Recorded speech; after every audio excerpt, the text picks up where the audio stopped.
পরিদর্শন করলেন এবং কী কী দেখলেন?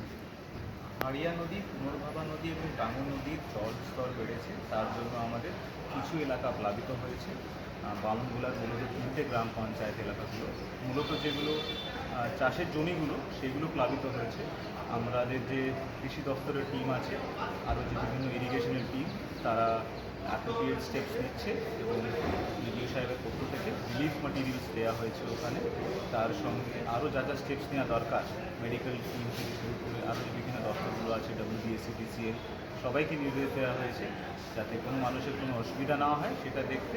3টে ঘর মূলত এফেক্টেড হয়েছে, তো আমরা ফ্লাড শেল্টারও ওপেন করেছি ওখানে, এবং তার সঙ্গে 10টা স্কুল যে আছে, জল ওখানে যে আছে হয়েছিল, সেগুলো আস্তে আস্তে রিসাইড করতে শুরু করেছে এবং স্কুলগুলো যাতে সামান্য হয়ে আবার করে চালু হতে পারে সেটা নির্দেশ দেওয়া হয়েছে। স্যার, ত্রাণ নিয়ে যদি কোনো ক্ষোভ উঠে তো? সেভাবে কোনো ক্ষোভ আমরা দেখতে পাইনি। ত্রাণ নিয়ে মানুষ খুশি আছে, যা যা স্টেপস নেওয়া হয়েছে, এবং আমরা কন্টিনিউয়াস নজর রাখছি, যেখানে যেটা প্রয়োজন সেটা করা হবে।